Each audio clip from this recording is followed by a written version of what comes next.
Hello, hello, hello. Well, it's been a while since I posted a video. I've only been posting shorts.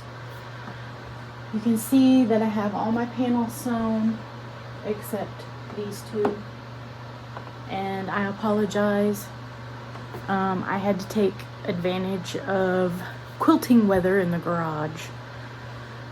I got 1, 2, 3, 4, 5, 6, 7 quilts quilted before it got humid and warm.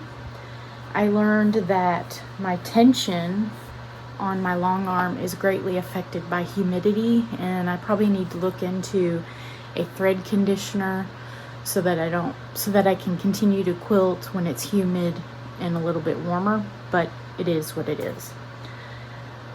So I apologize. I will be posting a video about this probably in the next 2 weeks. Don't hold me to that. It could be as much as 3. I had a couple events, got ready for 2 quilt shows. I have bound 4 quilts. I have 3 more to go, and because those quilts are large quilts, they're taking up my space, so I don't have a studio. I have my buffet, and that is my sewing spot. I have my kitchen table, that's my cutting spot, and everything just kind of has stacked up in my queue. So I apologize. I will be getting to this.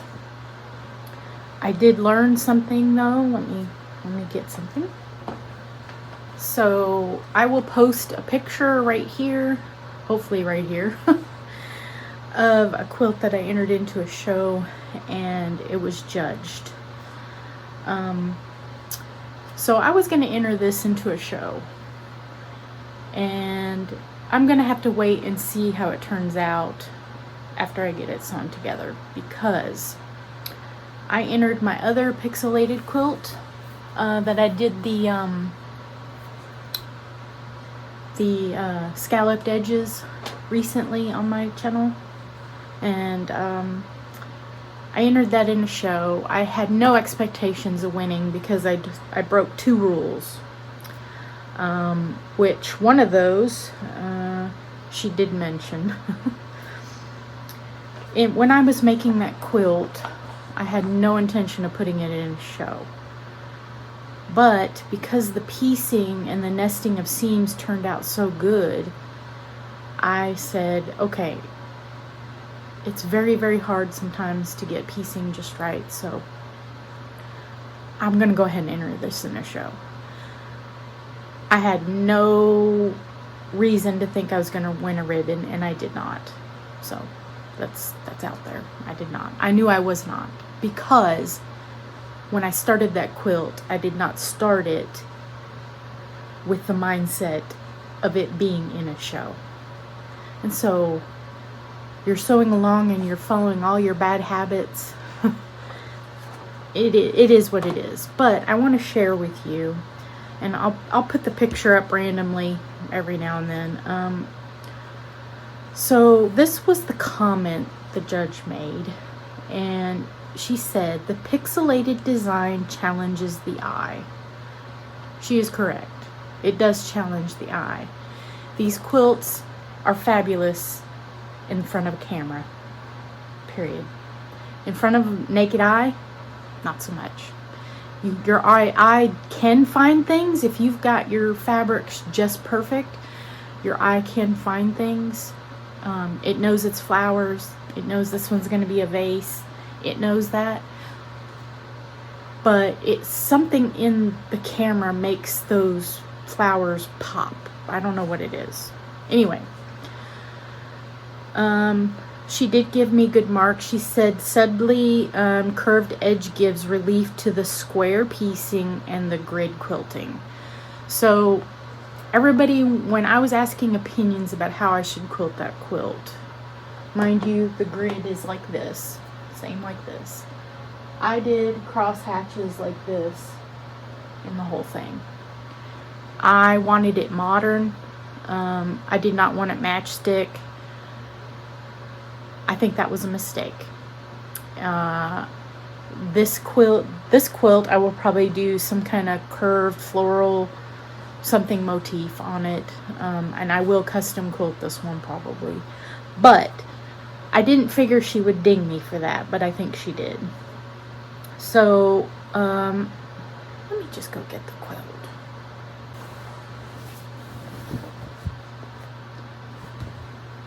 Okay, let me find what's up and what's down. Okay, this is it. For anyone who's interested, this is the back. I didn't want to go buy fabric, so I used what I had. Not thrilled with this, but it's fine. Made a sleeve, chose some uglier fabric I had. I'm fine with that. I will probably take the sleeve off from this. Okay. So she said, I did not get outstanding. I got the next comment on the list for most of my marks. And this is my sheet. And so the first mark would be outstanding, which is a plus mark, and then a well accomplished is a check plus. A minor issues noted is a check mark, and a major or multiple minor issues noted is a check minus. So it doesn't break the quilt down. I know that quilts are 50% visual, so I figure the reason why I did not place or at least get an honorable mention is because it is very hard to see these with the naked eye. So areas needing attention are circled. I have nothing circled on my sheet. She gave me, for visual impact, she gave me a check plus, which is well accomplished. But yet, she wrote pixelated design challenges the eye. Does that mean she liked it? I got a plus, which is outstanding, for my piecing.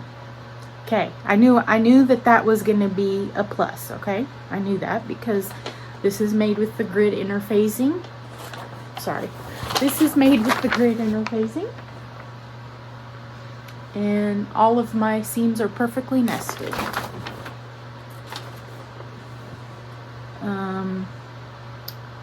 Applique was NA. I didn't applique anything. Other techniques, there are not any other techniques on this. Quilting stitch. Okay, this is the thing that frustrates me with my machine. As I jump out from a stop, or let's say I'm doing a curved motif and I curve around and then jump out of that, those stitches right in that point right here, those stitches are not the same length. Is it my machine? Yes. Is it because I'm in a garage? Yes. Is it because I need to level my machine? Yes. So I will never get perfect quilting until I get into a house with my machine. So she only gave me a well accomplished, which is fine.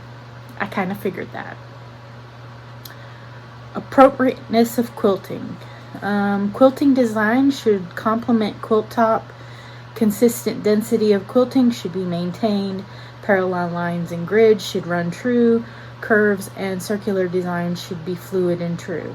Okay, she gave me a check plus on that, which is well accomplished.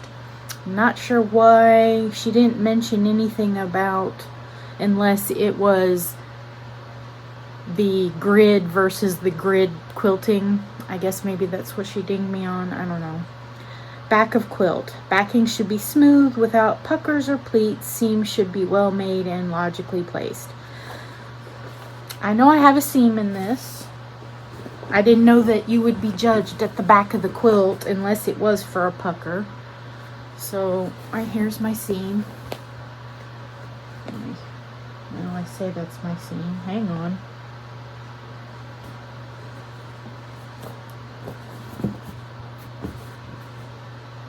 Okay, right here. I keep losing it. It's right here. Yeah, you can tell it's a seam. Because it's the back of the quilt, I didn't fuss over that. And I'm not going to waste fabric trying to match up patterns. So apparently that's just a thing.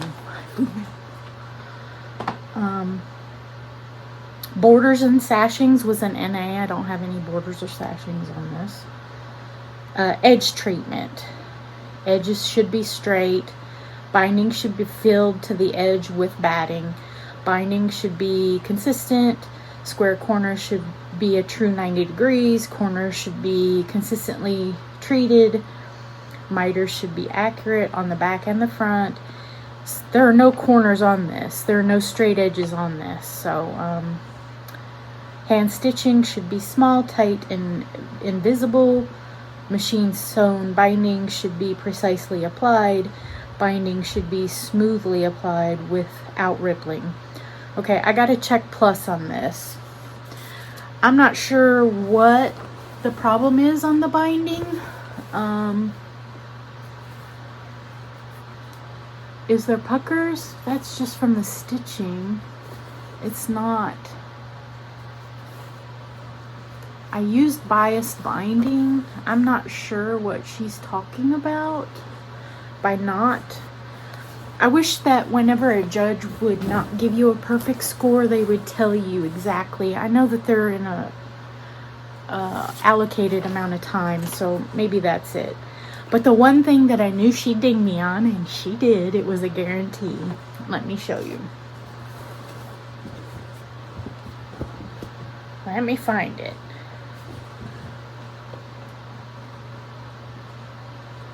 Right here.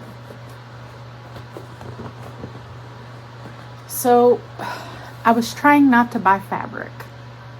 See, you can't even tell it on the camera.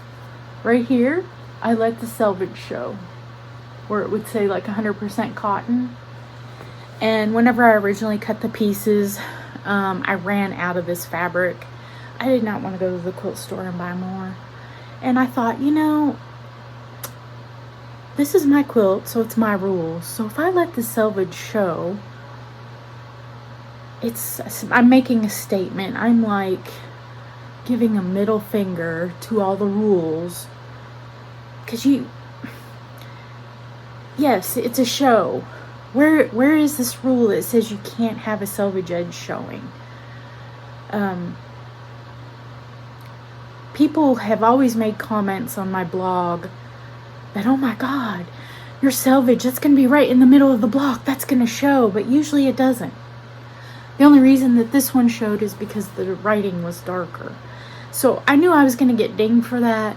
But at the same time, I'm such a quilting rebel. I question why that's even a rule. Because we make selvage quilts and we show the selvage. We have raw edges in those quilts. I don't know. But, so if you're making one of these, I will be getting back to making the next video where I join these. I just have to clear off my table to sew these, and then I'll have room to join all my pieces together. And I apologize for lagging, and I'm hoping that some of you are not even this far, so great. If you are waiting on me, don't wait on me. If you've nested your seams properly, you will be able to join these panels together fine. And I did some research. Somebody had left a comment on one of my videos, and they were saying, so if you use interfacing, it's not going to press flat. It's going to do this little thing where it curls up. How do you eliminate that? Well, I have never been able to eliminate it, but I did find, and I think it was on the people that make the pattern, or maybe it was 10 Sisters. 10 Sisters sells the interfacing, so maybe it was them. They use steam whenever they're ironing this portion and getting their stuff pressed on the back. If you look, this has been pressed and it's not flat. They use steam. I always was taught by Pellon's instructions that you are not to use steam when you use interfacing. I've always thought that steam shrinks fabric. And when you're putting it on a different structure of fabric that does not shrink, you run into problems. They were adamant that they use steam. If you are having problems with these lying flat, I recommend a clapper, a wool mat, and of course a hot iron. And if you want to try steam, I would take a scrap piece and I would try it with that before you tried it with your big pieces. Am I going to steam mine? No, because when I get this loaded on the long arm, it's not like these seams can flip. They can only go one way. Yeah, they can flip, but it would take a whole lot more strength than the batting has to flip the seam, so I'm not going to worry about it. Does it bother me that these are curled up? A little bit, but part of that's because it's humid here in Texas, and I can press this and it'll just curl up because it's humid.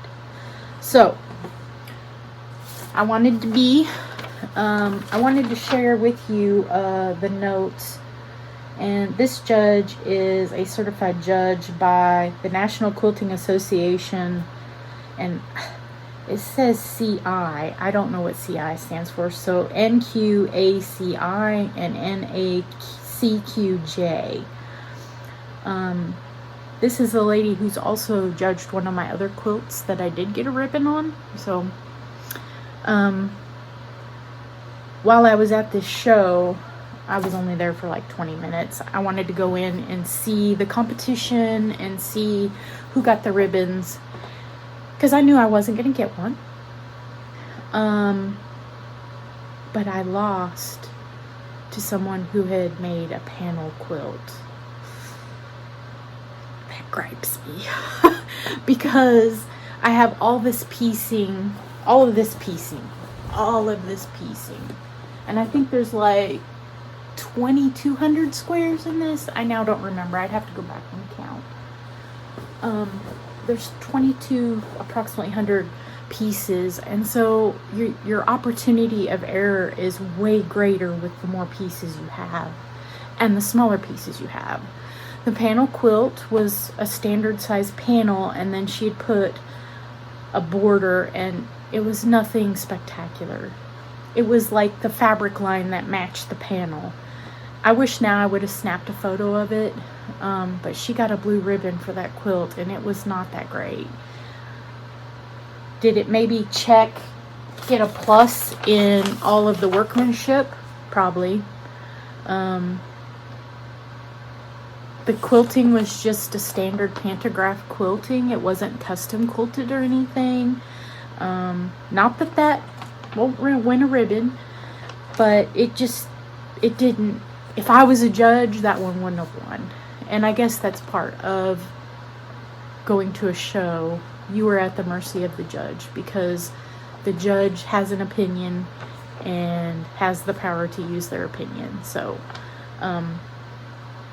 but just a few notes that make sure if you want to enter your quilt in a show, never expect to win, because you don't know what you have in your quilt is what the judge likes. So the quilt that I did win a ribbon on was a sampler quilt. So yeah. Am I going to do better in the future? I'm just going to keep entering for fun. I like to see them hanging. This was quite the conversation piece at the show. I ran into a lady that was one of my mom's friends there, and she was alone. So we stopped and talked for a bit, and she said, "Oh, I saw your quilt." And then she told the lady there was a lady standing in the aisle that was a quilt angel, where she would go up and touch the quilt for you and show you the back and talk to the people about it. And she goes, "I just told her that if she whipped out her camera phone and put her camera on that, the image would just totally appear." And it kind of embarrassed me because all of a sudden everyone who came down the lane, the quilt angel was telling me, "Yeah, you've got to check this out. Look at this quilt and then put it behind the camera and it just totally changes." And she's right, it does. But I had to walk off because I didn't want that kind of attention.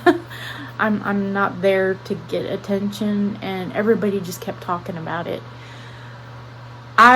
I don't even know if that quilt show had a best of show or like a quilt, like a viewer's choice. I didn't even go in look at any of that. I was there for maybe 20 minutes. I walked the vendors booths, which because of the economy, no one's spending money, so it was very sparse. And the people that are there, I see it all at all the other quilt shows, so it was kind of like, meh, I've kind of moved on.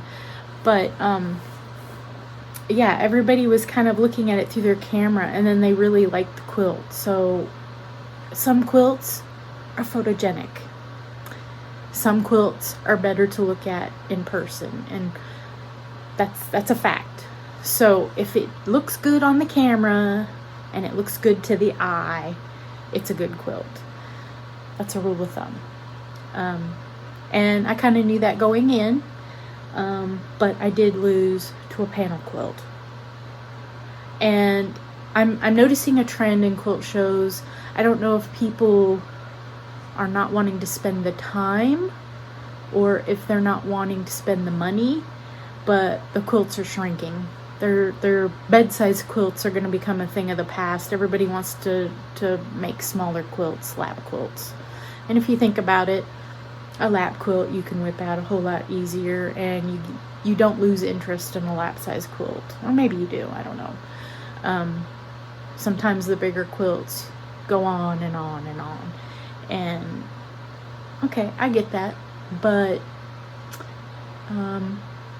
I was in my division. The panel quilt was approximately this size, so it was less than 90 but greater than, I now don't remember. Let me see if I got my paperwork.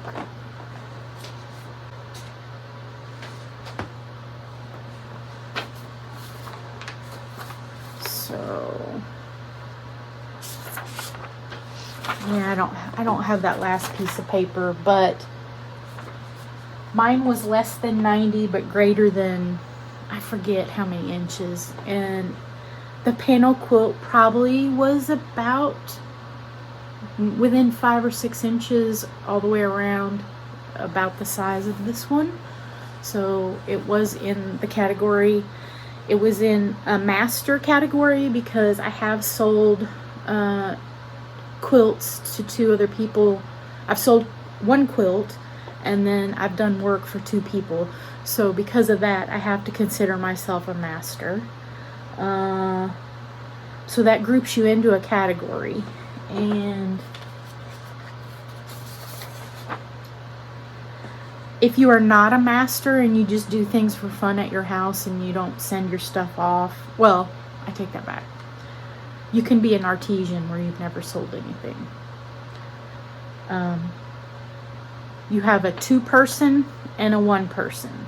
So normally if you don't have a long arm, or you don't have a long arm and you want it professionally long armed, it's a 2-person quilt, meaning you pieced it and then the other person quilted it. Mine is considered a 1-person because I did both. So that groups you into a category that maybe, I don't know, maybe because I quilt my own stuff and people have been doing it longer than me, maybe they are better. Yeah.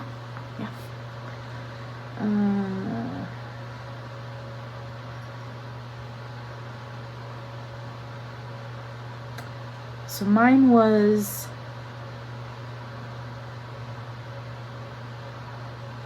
I think mine was 307. Let's see. Which means nothing. I now don't remember what that means, but basically it's of a certain size. Large quilts, width plus length equals 120 inches or greater. So that was this.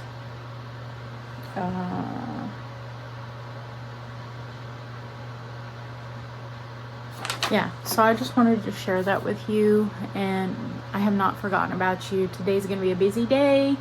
I have 2 quilts to bind. Let's see if I can get it done. I will get back to this. I apologize. It will happen. It just hasn't happened yet. Keep watching. I keep putting out shorts with clever quilting hacks. Just keep watching. I'm doing my very best. If that means some people have to eat cereal, they will suffer. So that I can bring you content. I am doing my best, and there are days when I come home from work that I just sack out. I'm that tired, and that did happen this week, so I did not get a night of sewing in like I wanted to. But I still got 2 quilts bound this week. So actually 3 quilts I bound this week. So I've had a very good week. I've had 3 finishes. Stay tuned for that, because you will see those quilts in their finished state. I will be posting those, so keep a lookout for that. And thank you for watching. I appreciate all of my subscribers.